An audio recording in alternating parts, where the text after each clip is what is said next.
Boa tarde a todos. Eu penso que a doutora Blandina se esquece aí de um ponto, podem ver que está lá, sou sócio do FIQP. Boa tarde a todos, é um gosto estar aqui em Lisboa, na capital, cidade que eu gosto muito, não quer dizer que haja outra que goste mais, mas pronto, é o que é. Agradeço à doutora Cristina o convite para estar aqui, também à doutora Blandina, minha querida amiga e colega, que fez, portanto, a ponte para o convite. Cumprimento naturalmente a senhora Presidente do Instituto de Registro Notariado, a doutora Filomena, é um gosto tê-la aqui presente. Cumprimento também todos os que estão aqui para nos ouvir.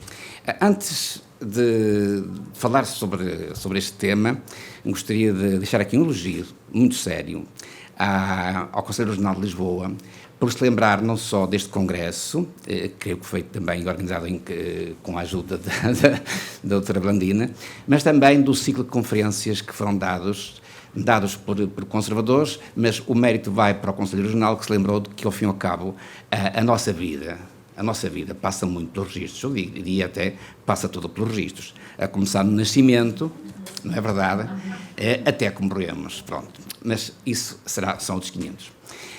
Quando se falou neste congresso, eu confesso que pensei, vou falar de quê? Vou falar de quê para pessoas que estão bem informadas, falar de registros, só de registros, mas falar só de registros, nós ouvimos aqui uma exposição fantástica da Luísa, mas que é um pouco densa, forte, não é? E eu pensei, deve haver lá dessas intervenções. Então vamos falar de um tema que nos atinge a todos, um pouco mais leve, mas só na exposição, porque na sua base é um tema muito complicado, que tem a ver com a habitação. Tem a ver com a habitação, com soluções, sem soluções, ou a crise da habitação.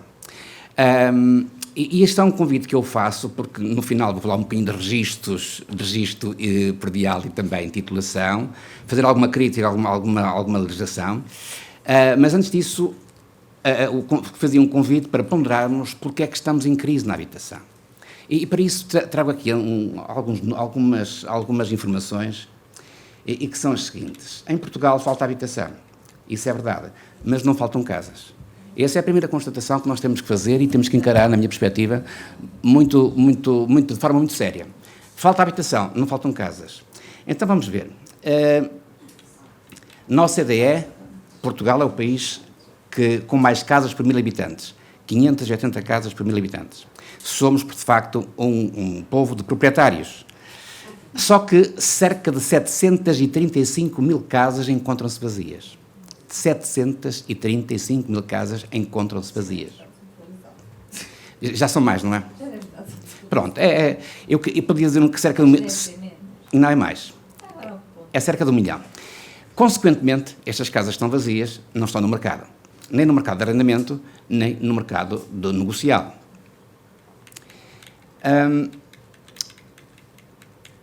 E então...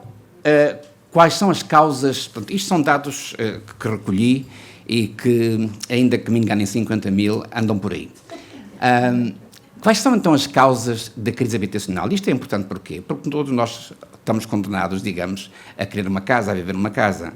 Nós, os nossos filhos, os nossos pais, os que estão para nascer, enfim, todos nós queremos uma habitação condigna e a própria Constituição da República Portuguesa, que em sede programática nos diz que cada português tem direito a uma casa condigna.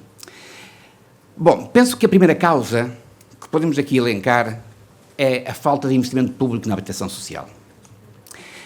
O governo anterior, que acho que esteve lá cerca de 8 ou 9 anos, não sei, teve mais. Eu não lhe vi fazer uma casa. Quando lhe vi não fazer uma casa, não sei se fez, se não fez, mas se fez muito pouco. Fez muito pouco, nem se deu conta. Portanto, há aqui um déficit de investimento estatal na habitação social. Mas os portugueses também são hostis à habitação social. Viver num bairro, viver numa habitação que foi feita a custos controlados, que não tem aquela qualidade que todos nós sonhamos, que queremos, somos hostis. O que é curioso, e trago aqui um gráfico, ele talvez não se veja muito bem, mas dá para ver. Trago aqui um gráfico para ver o que se passa na Europa. Por exemplo, o primeiro país, que são os Países Baixos, tem 30% de habitação social. E depois segue-se a Áustria, a Dinamarca, portanto, países nórdicos que gostam de habitação social, que têm muita habitação social. Portugal está em terceiro a contar do fim. Não chega a 2% de habitação social. Pior que nós, nesta matéria, só a Espanha e o Luxemburgo. Portanto, há aqui, ou tem havido, uma falta de investimento e também, por outro lado, os portugueses não aderem a este, são hostis, não gostam de habitação social. Depois, como também causa da crise que estamos a passar, tenho que o dizer, o enorme parque urbano fora do mercado. As tais 735 mil casas estão vazias e que não estão no mercado de arrendamento nem negocial e, por isso, contribuem para a crise habitacional. Porque se estas casas estivessem no mercado, seja ele qual for, habitacional ou de arrendamento, iam colmatar ou ajudar a resolver esta crise em que estamos. Depois também entendo que a gestão do território está, neste momento, é inadequada. Não há terrenos para construção. Eu estou de Porto, não é? Mas eu estou mesmo eu moro em Gondomar e trabalho em Gondomar há muitos anos, embora seja um bocado ao Porto, é evidente. E, por exemplo, é uma tristeza dizer isto, mas no ano de 2023, em Gondomar, aprovaram-se 3 operações urbanísticas de loteamento. 3. Na década de 80-90, onde havia muita construção, também vou já falar nisso, porque havia um setor cooperativo pujante, e hoje não há. Mas em Gondomar havia, sei lá, eu não sei o número, 100 loteamentos, talvez mais até, talvez mais. Gondomar, para quem não conhece, é um concelho muito extenso, quer em termos de território e muito populacional. Tem freguesias com uma população muito densa. E num ano terem 3 loteamentos aprovados, isto é muito mau. Por outro lado, e também já tendo aqui outra informação, aposta-se muito, por exemplo, na autorresponsabilização nesta matéria dos particulares e adotando medidas de comunicação prévia ou simples comunicação prévia em áreas em que tudo esteja já, o ordenamento esteja tudo já decidido. Acontece que, como, por exemplo, a existência de planos pormenores, de loteamentos, de áreas de execução, em Gondomar há 2 planos de pormenor. Portanto, a lei é muito bonita, mas depois, na realidade, as coisas não funcionam assim muito bem. Mas voltando aqui, para não perder muito e levar aqui mais ou menos isto da forma como idealizei, portanto, outra falta que contribui para a crise é a gestão do território, feito, neste caso, pelas câmaras municipais, que, na minha perspectiva, não têm investido o suficiente, não têm disponibilizado áreas urbanizáveis ou lotes já perfeitamente constituídos para as populações investirem. E quando os há, são a um preço proibitivo. Eu costumo dizer, quem quer luxos pagos. De facto, construir uma habitação num lote com todas as condições de acessibilidade, de paisagísticas, etc., custa um bocadinho mais caro. Mas agora estão muito mais caros. Depois, ainda estas causas acrescem outras. O excesso de turismo e a expansão do alojamento local. Bom, também acrescem. Depois as políticas para a atração de investimento estrangeiro, como, por exemplo, os vistos gold, os nómadas digitais, novos residentes com elevado poder de aquisição. Calcula-se que haja algumas casas que são compradas por estrangeiros a um preço superior àquilo que os portugueses possam pagar em 58% a mais. Não temos hipótese. Estas são normas, são políticas que, de facto, têm sido aqui e ali diabolizadas, digamos assim. Mas calma. Por exemplo, no que respeita aos vistos gold, uma medida que agora não existem, creio que não existem, foi erradicados. Não, existem, mas é por fora de Lisboa e Porto, é isso, não é? Vejam bem, Lisboa e Porto. Mas, no entanto, em 10 anos, segundo as estatísticas os números que eu consegui, em 10 anos foram concedidos, atribuídos 10 mil vistos gold. Mas esta atribuição destes vistos gold não chega sequer a 2% do mercado dos imóveis. Portanto, não é assim tão significativo. Não é assim tão significativo. Mas são diabolizados todos os dias. Agora os vistos de gold são culpados de tudo, ou então o chamamento de pessoas estrangeiras com dinheiro para comprar Portugal. Porque esse é, ao fim e ao cabo, é isso mesmo. Se formos ali ao Algarve, nós sabemos que o Algarve pertence quase mais aos estrangeiros que aos portugueses. Bom, são mais causas que contribuem para a crise habitacional. Depois temos ainda mais algumas. A margem de lucro nos segmentos superiores ou de luxo é muito mais apelativa do que no setor médio. Isso ninguém tem dúvida. E vamos quê? Vamos culpar os investidores, os promotores, os construtores civis, que podem, em vez de ganharem só 5, podem ganhar 20? Se eu fosse construtor, preferia ganhar 20. Mas também é mais uma causa que para esta crise que atravessamos. Depois, todos sabemos, a mão de obra na construção ou não existe, ou é cara, e isso encarece, naturalmente, a construção. Os nossos jovens não querem ser trolhas, não querem ir para a construção civil, não é? Não há portugueses na construção civil, bem, os estrangeiros. Depois, os materiais de construção também estão muito mais caros agora. Calcula-se que, após a guerra entre a Ucrânia e a Rússia, os materiais de construção tenham aumentado de preço cerca de 18,8%. Portanto, estão pela hora da morte, estão quase inacessíveis. Ainda com mais causas que contribuem para a crise habitacional, a instabilidade dos juros no crédito à habitação. Agora baixaram um bocadinho, mas chegaram a um ponto que algumas famílias, o esforço que faziam era quase incomportável. Porque para uma família que pague uma prestação de 750 euros, no aumento de 50 euros, pode ser a diferença entre a insolvência e o cumprimento das obrigações. Temos que ter isso em conta. Depois, também, os portugueses têm aversão aos prédios de altura. Prédios de altura, não. Ficam muito altos, não é?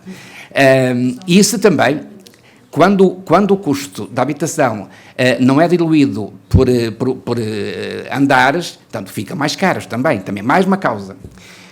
E depois, há outra coisa que acho que temos de ter em conta. Os portugueses ganham muito mal. Os salários são baixos. Muito, muito, muito baixos. Nós temos, acho que nunca tivemos, jovens tão bem formados como hoje. Jovens com licenciaturas, jovens com pós-graduações, jovens com mestrados, jovens com doutoramentos a ganhar 1.000 euros por mês. Vão comprar o quê? Esse é que é o ponto. E depois, há outra coisa que já aqui foi falado hoje e nunca é demais voltar a ponderar sobre esta matéria. A falta de recursos humanos. Façam as leis que fizerem. Se não tivermos recursos humanos para pôr em prática, para executar essas leis, então não vamos a lado nenhum. Os exemplos podiam-se multiplicar por muitas atividades, incluindo esta, mas tudo isto faz com que estejamos numa crise de habitação brutal. Aliás, como vamos ver já de seguida, na década de 80, 90, não havia falta de habitação. Estas são, claro que pode haver muito mais causas. Estas foi aquelas que me pareceram como principais, digamos assim, para chegarmos ao estado em que estamos, de habitação. Soluções. Que soluções é que temos para resolver esta questão? Na minha perspectiva, a primeira solução é o incentivo forte e público por parte do Estado. E porquê? Eu entendo que este Governo já prometeu que ia fazer 59.000 habitações. Bom, não sei bem com quê, nem como, promessas são fáceis de fazer, eu espero é que cumpra. Embora eu não me inclino muito, não tenho muita simpatia para que o Estado português, para que o Governo português seja um construtor civil. Mas pronto, mas porquê é que eu concordo que haja e acho que uma das soluções seria o investimento público? Porque justamente os portugueses não têm capital suficiente para construir. Quem ganha 1.000 euros não tem capital suficiente para construir. Apesar já vamos também aqui elencar as muitas medidas, demasiadas até, que o Governo tem publicado, não havendo dinheiro, não havendo capital, não há investimento. E então, se não há investimento, se os portugueses não têm esse investimento, então tem que ser o Estado a tomar a dianteira e então tem que haver aqui, na minha perspectiva, um investimento para solucionar esta questão incomportável. Tem que haver aqui um forte investimento público por parte do Estado. Vamos ver o que acontece. Depois, a adoção de medidas apelativas para que as casas devolutas ingressem no mercado, tornando-os habitáveis. Esta é uma questão muito complexa. Há opiniões para todos os gostos. Há quem diga expropiem-se as casas, confiscam-se as casas. Não, calma. Nós estamos num Estado de Direito. Aqui, e de Portugal, existe uma democracia. Vamos respeitar os direitos das pessoas. Essa é a base da convivência em sociedade. Nada de atropelos. Mas eu sei que sou contrariado pelos meus amigos, por quem não são amigos, só conhecidos, inimigos, enfim, acho que não sei, também devo ser contrariado por alguns inimigos. Há quem não concorde com aquilo que vou dizer, mas é aquilo que eu penso. Eu não concordo, não posso ver, e está ali, eu disse a alguns colegas, olha, vê esta casa que está ali na esquina, vazia. Se aquela casa estivesse habitável, já resolvia um problema a algumas famílias. Eu não concordo que haja casas vazias nas cidades. Nem nas cidades, nem fora delas. Eu não concordo que haja lotes de terreno, como antigamente se fazia, comprava um lote de terreno numa cidade e depois dizia, fica para o meu neto construir. Não, não é assim. Isso não é, em termos paisagísticos, em termos de salubridade, em termos de saúde, isso não pode acontecer. Porque um buraco, um lote de terreno entre casas, o que é que vai originar? Vai originar a prática de uma série de ações que nós não queremos ver, desde seringas, disto, daquilo, daquilo outro, etc, etc, etc. O mesmo acontece, esta casa que ali está, como a maior parte delas que estão vazias e abandonadas, tem tijolos nas portas, tem tijolos.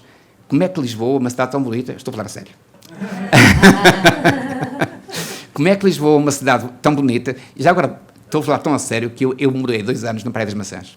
E hoje vou para ter com a minha família a Praia das Maçãs e Praia Grande. Portanto, eu gosto de Lisboa. Gosto mais do Porto, é certo, mas gosto de Lisboa. Portanto, isto estou a falar mesmo a sério. Como é que é possível uma cidade tão bonita, que nós queremos as cidades bonitas, e tem depois ali assim uma casa como está? Bom, qual era a solução? Na minha perspectiva, era agravar o IMI ou então o AIMI. O AIMI já é um agravamento. Ponha-se um AIMI Plus, não é? Ou um AIMI de segunda geração, terceira geração, como estas coisas novas que acontecem. Era uma forma, mas de forma gradual, com aviso aos proprietários, para que houvesse uma decisão. A questão do direito de propriedade, a casa é minha, faça o que quiser, e está fechada, é uma opção. Isto, na minha perspectiva, não se pode admitir. Não sei se a solução é boa ou se é má, é aquilo que eu penso. Depois também a concessão de benefícios fiscais para a revitalização do mercado de arrendamento. Ele já os há, já há alguns, mas pelos vistos são insuficientes. Por exemplo, ainda há bocado se conversava lá em cima, parece que um dos problemas que levam as pessoas a não querer arrendar é a dificuldade em despejar os inquilinos, por exemplo.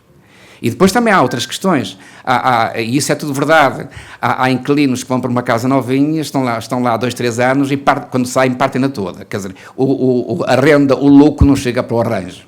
Quer dizer, há aqui questões, mas vai, o legislador tem que pensar nisto. Estamos todos a pensar,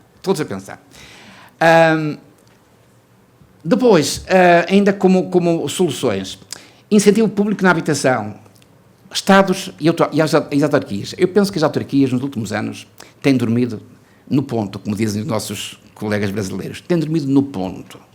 Nesta matéria, têm feito muitos parques, muitos passadiços, e eu gosto dos passadiços, atenção, não estou a dizer, eu não sou contra os passadiços. Têm feito muitas obras, algumas um pouquinho de fachada, porque um passadiço não requer investimento, porque requer, por exemplo, a habitação social. E são necessários. Mas quanto à habitação social, e eu falo pelo concelho onde estou, mais ou menos Gondomar, não tinha visto nada. Nada. E penso que isso, portanto, as autarquias têm que mudar de paradigma. Depois também, outra solução seria a adoção de medidas apelativas para que as casas devolutas ingressem no mercado de torneios habitáveis. Já disse. Isso já. Depois, a adoção de medidas apelativas. Deve estar repetido.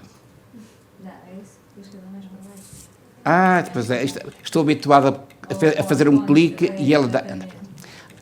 Está a ver que já estava aqui meio, mas... Agora, outra solução, revitalizar o movimento cooperativo. Na década de 80, 90, então, dizia eu, não havia falta de casas. O que havia eram imensas cooperativas. Estou a falar de Gondomar, cooperativas de habitação. E não havia faltas de casas. E mais, e a habitação social, sim, a social, a custos controlados, portanto, a custos mais baixos, feitos pelas cooperativas, tinham muita qualidade. Bom, era luxo? Não, não era luxo. Mas aquilo que a maior parte dos portugueses quer é uma habitação condigna. Só quer isso, não quer luxos. É preciso que as haja.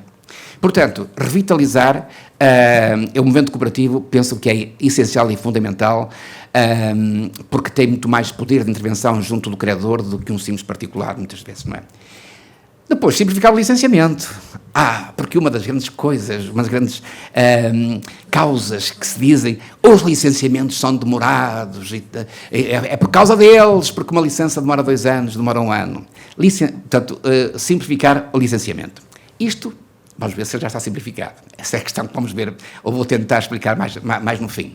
Estas são algumas das soluções que, na minha perspectiva, parece que podiam ser adotadas para minimizar ou para resolver parte da crise em que estamos inseridos, no que respeita à habitação. Ora bem, e o que é que tem feito o Governo, os governos, não sei exatamente quem são estes diplomas, durante este tempo todo? Feito leis. Muitas leis. Não sei se estão aqui todas, esqueci-me, por exemplo, aquela que a professora Mónica acabou de falar, a mais de habitação, mas pelo menos daquilo que eu descobri, porque isto foi também para mim uma descoberta, vamos só aqui elencar as mais importantes. Porta 65 de 2007. Trata-se de incentivar o arrendamento por jovens de habitação para residência permanente mediante a concessão de uma subvenção mensal. Parece-me que está a funcionar. Eu falei com uma pessoa que trabalha no Miru e que diz que sim, que está a funcionar. Diz ele, pouca adesão, mas está a funcionar. Depois do Porta... eu até gosto destes nomes. A seguir ao Porta 65, o Porta de Entrada. Porta de Entrada aplica-se às situações de necessidade de alojamento urgente de pessoas que se vejam privadas de forma temporária ou definitiva da habitação ou do local onde mantinham a sua residência permanente. A seguir, à Porta de Entrada, veio o primeiro direito. Programa de apoio público à promoção de soluções habitacionais para pessoas que vivem em condições habitacionais indignas e que não dispõem de capacidade financeira para superar os custos de acesso a uma habitação adequada. A seguir ao primeiro direito, o arrendamento acessível. Destina-se a incentivar a oferta de alojamento para arrendamento habitacional a preços reduzidos, a disponibilizar de acordo com uma taxa de esforço comportável para os agregados familiares. Depois, o Estado viu que ainda era pouco, o próprio Estado concede uma garantia pessoal. Esta garantia pessoal pode ser concedida a instituições de crédito quando se encontram reunidas determinadas condições para a primeira transação de habitação própria e permanente. Depois veio agora, muito recentemente, a isenção do IMT do Imposto de Selo, portanto, na compra de uma casa para habitação, na primeira aquisição. E, não contentes com isto, vieram também as isenções e reduções emolumentares. E que já se levantaram alguns problemas, porque um tem 35 anos, outro tem 36, como é que se fazem as coisas, o IRN já se pronunciou, e acho que foi uma pronúncia salomónica, bom, vamos que, já que um tem mais, outro tem menos, vamos aqui dividir as coisas ao meio. E eu que acho bem. Além disso, temos o IRS jovem, que está a tanto que falar agora, ontem e hoje. Para quem está distraído, não sei se está distraído, mas o IRS jovem está em vigor. Este é o IRS jovem de segunda geração, compreende? Eu adoro isto. Porta de entrada, porta de saída, porta aqui, o acessível. Se eu sou contra estas medidas, não sou. Sou contra o quê? É que os portugueses, ou melhor, os nossos políticos, fazem as leis de forma reativa. Não há aqui uma métrica. Isto não poderia estar tudo num só diploma? E o diploma seria alterado à medida das novas necessidades, novas condições? Aqui às tantas nem sabemos que leis é que temos. Eu, se calhar, há mais que estas. Uma delas sinceramente, não vi. Bom, isto é aquilo que o legislador tem feito para minimizar, portanto, esta crise da habitação. E, em 2024, fomos surpreendidos, ou não, foi publicado o Decreto-Lei 10/2024, que veio alterar muitas normas, muitos diplomas, essencialmente o RJUE, mais de 40 artigos foram alterados e que é conhecido, como todos sabemos, pelo simplex urbanístico. E então criou-se uma ideia que tudo ia ser resolvido com o simplex urbanístico. Os referimentos tácitos, as comunicações prévias, as câmaras agora andavam a dormir no ponto, agora vão ter que levar connosco. Como se isso fosse assim. Quanto ao simplex urbanístico, o que é que eu posso dizer? A intenção da lei não é má. Agora, precisa de ser aprimorada, porque há coisas que não se podem admitir, estão mal. Este governo também já prometeu que sim, que ia alterar, rever a lei. Não é revogá-la, porque há que aproveitar algumas ideias que estão bem, mas pelo menos aperfeiçoá-la. E eu sei que está a ser aperfeiçoada. E também sei que nessa comissão estão pessoas que estão juntos da academia, mas não são só académicos, são académicas e também práticas, sabem o que estão a fazer, são as pessoas que mais sabem do direito do urbanismo neste país, e eu tenho grande esperança que, de facto, se aproveite esta lei com o bom que tem e que se aperfeiçoe. Algumas referências a este simplex urbanístico. Quais são os objetivos principais? Queres-me dizer alguma coisa? É para terminar? Não, só mais meia horita e chega. Eu tinha dito à Sónia que isto era só 10 minutos, mas pelos vistos é mais. Só muito rapidamente e partilhar convosco, de facto, há algumas normas que põem em causa a estabilidade do comércio jurídico dos imóveis, do tráfico jurídico dos imóveis. Já lá vamos, só muito rapidamente então, Blandina. Objetivos principais: simplificação do regime de licenciamento urbanístico, porque se forem complexos, as consequências é o afastamento do investimento, o aumento do custo de construção, a perda de oportunidade. E há aqui uma outra questão que é muito importante, que esta lei nos traz, que é a substituição do princípio da autoridade pública pelo princípio da autorresponsabilização dos particulares. Isto é, de facto, muito importante, porque, estou-me aqui a referir já às comunicações prévias, porque elas já existem há muito tempo, mas, com todo o respeito, nós, portugueses, não queremos muita autorresponsabilização. Preferimos ser mandados e ter um documento que diga, olha, está aprovado. Nós não somos proativos. Eu sou português e estou à vontade. Não estou a dizer que vocês estão. Nós somos. Nós queremos um documento que nos diga, olha, está aprovado, não queremos participar, ao fim e ao cabo, na construção das cidades. Esta lei vem aqui dizer que as situações em que se aplique a comunicação prévia não pode haver licença. Portanto, neste caso, acho que é de aplaudir. Quais são as alterações mais significativas para atingir os objetivos? Há novos casos de isenção ou dispensa de controle prévio e de comunicação prévia, o tal deferimento tácito, eliminação de alvarás, eliminação de autorizações, designadamente autorização de utilização e a simplificação da titulação. Blandina, quanto tempo é que eu tenho mais? Um minuto. Ok. Então, só para lhes dizer, aqui mais duas coisas.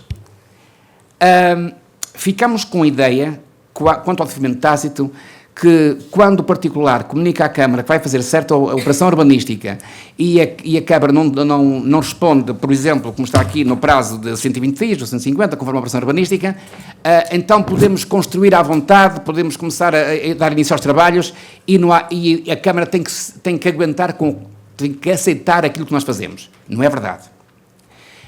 Quem assim faz, quem comunica, portanto, faz uma comunicação à Câmara para a realização de certa operação urbanística e não obter resposta no prazo legal, e se a lei tiver previsto o deferimento tácito, a obra pode ser começada, mas é por conta e risco de quem começou. Porquê? Porque a Câmara tem sempre o poder de fiscalização sucessivo. Portanto, fiquem bem com isto. Um exemplo, não sei se pode ser adequado para ilustrar aquilo que acabo de dizer, suponho que alguém começa a construir uma habitação numa zona que é uma reserva ecológica que não se pode construir. comunicou à Câmara que ia construir. A Câmara nada disse porque em tempo oportuno. Vamos supor que há aqui um deferimento tácito. A Câmara depois ele começa a construir, investe 100 ou 200 mil euros e a Câmara diz, olha, mas aí não posso construir. E parou tudo. Não sei também se aqui, e aqui penso que, segundo aquilo que li das professoras Fernanda Paula e Lúcio Lopes, Ana Paula Oliveira e Lúcio Lopes, parece-me também que poderá haver aqui uma corresponsabilização por parte da autarquia. Mas cuidado com isto. Assim, isto no deferimento tácito e nas comunicações prévias. Se é uma comunicação prévia com prazo, não pode começar sem a autarquia se pronunciar. Se for a mera comunicação, pode, por sua conta e risco. Portanto, isto não é como se vendeu a ideia, agora isto aqui é rápido, aqui é preciso a habitação. Não é bem assim. Continua a haver controlo prévio, nem que seja sucessivo, continua a haver controlo, ainda que sucessivo, e fiscalização sucessiva, que são dois conceitos diferentes. Depois, aquilo que no que respeita a aqui, pronto, eu não posso estar aqui a explicar isto, a Valentina não me deixa, mas gostava de falar aqui sobre um aspecto com o qual não podemos concordar, não concordo, e espero bem que quem está a aperfeiçoar a lei tenha atenção a isto. É que, de facto, o legislador não exige agora, revogou expressamente o Decreto-Lei 281/99, que exigia a autorização de utilização para a transmissão de prédios urbanos ou de frações autónomas, a não ser que esse fosse anteriores a 7 de agosto de 51. Mas, no entanto, portanto, simplificando a contratação, a titulação. Mas simplificando, não, complicando. Porquê? Porque o artigo 19 do Decreto-Lei 10/2024, do Simplex Urbanístico, diz o seguinte: na realização de negócios jurídicos que envolvam a transmissão da propriedade de prédios urbanos, deve o conservador ajudante ou escriturário. São categorias que já foram extintas há bastantes anos. O notário, o advogado ou o solicitador informar que o imóvel pode não dispor dos títulos urbanísticos necessários para a utilização ou construção. Isto é levantar a suspeita. Isto é ferir a confiança dos consumidores finais. E só quem não titula é que pode esquecer este problema. Porque, depois de lido, é preciso dar esta informação, está na lei. E os compradores dizem, senhor notário, senhor solicitador, explique-me lá isso. Eu estou a comprar uma fração autónoma ou uma casa e diz que não pode ter os títulos urbanísticos. Então, quer dizer, andamos a titular com tantas regras, formalidades, regras de escrita, requisitos especiais, depois de registar, para quê? Para criar um ambiente favorável aos negócios jurídicos e vem uma norma que põe isso em causa? Quando não é verdade. Porque o que está aqui dá a ideia de que, de facto, hoje se pode construir uma casa sem nenhum controle.